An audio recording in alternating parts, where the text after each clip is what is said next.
പരസ്യപ്രചാരണം ഇന്ന് അവസാനിക്കാനിരിക്കെ കോട്ടയത്ത് ഇടതു വലത് മുന്നണികളും ബി.ജെ.പിയും തികഞ്ഞ പ്രതീക്ഷയിലാണ്. കഴിഞ്ഞ തവണ നേടിയ വിജയം ഇക്കുറിയും ആവർത്തിക്കാനാകുമെന്നാണ് യു.ഡി.എഫിന്റെ കണക്കുകൂട്ടൽ.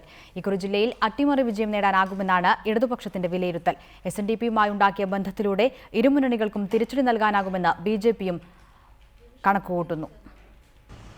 ജില്ലയിൽ മേധാവിത്വം നിലനിർത്താൻ യു.ഡി.എഫും അട്ടിമറിയിലൂടെ മുന്നേറ്റമുണ്ടാക്കാൻ ഇടതുമുന്നണിയും ഇരുമുന്നണികൾക്കും തിരിച്ചടി നൽകാൻ ബി.ജെ.പിയും രംഗത്തിറങ്ങിയതോടെ പ്രചരണത്തിന് വീറും വാശിയും ഏറെയായിരുന്നു.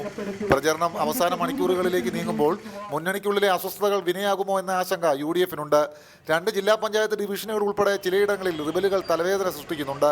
3 പഞ്ചായത്തുകളിൽ കോൺഗ്രസും കേരള കോൺഗ്രസും തമ്മിൽ നടക്കുന്ന സൗഹൃദ മത്സരവും അസ്വാരസ്യങ്ങൾ ഉണ്ടാക്കുന്നുണ്ട്.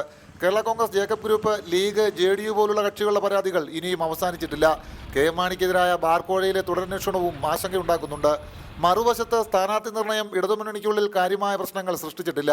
ചിലയിടങ്ങളിൽ പൊതുസമ്മതരായ സ്വതന്ത്ര സ്ഥാനാർത്ഥികളാക്കി ഇടതുമുന്നണി അവതരിപ്പിച്ചിട്ടുണ്ട്. കേരള കോൺഗ്രസ് സെക്യുലറുമായി ഉണ്ടാക്കിയ ധാരണ എങ്ങനെയാവുമെന്നാണ് ഇനി കണ്ടറിയേണ്ടത്. 110 പഞ്ചായത്ത് സീറ്റുകളും 10 ബ്ലോക്ക് പഞ്ചായത്ത് സീറ്റുകളും 3 ജില്ലാ പഞ്ചായത്ത് ഡിവിഷനുകളുമാണ് സെക്യുലർ കേരള കോൺഗ്രസിന് ഇടതുമുന്നണി നൽകിയിട്ടുള്ളത്. CPI കഴിഞ്ഞാൽ ജില്ലയിൽ സെക്യുലറിനാണ് ഏറ്റവും കൂടുതൽ സീറ്റുകൾ നൽകിയത്. ഈ സീറ്റുകളിലെ ജയത്തെ ആശ്രയിച്ചിരിക്കും PC ജോർജിന്റെ ഇടതുമുന്നണി പ്രവേശനം. SNDPയുമായുള്ള കൂട്ടുകെട്ട് ഗുണകരമാവുമെന്ന പ്രതീക്ഷയാണ് BJPക്കുള്ളത്. ജില്ലയിലെ പടിഞ്ഞാറൻ മേഖലയിൽ SNDP ബന്ധം കാര്യമായ നേട്ടമുണ്ടാകുമെന്ന് BJP കണക്കുകൂട്ടുന്നു. UDFിന് വേണ്ടി തെരഞ്ഞെടുപ്പ് പ്രചരണത്തിന് ചുക്കാൻ പിടിച്ചത് മുഖ്യമന്ത്രി ഉമ്മൻചാണ്ടി നേരിട്ടായിരുന്നു. AK ആന്റണിയും സുധീരനും അടക്കമുള്ള പ്രമുഖർ UDFിന് വേണ്ടി പ്രചരണത്തിനെത്തി.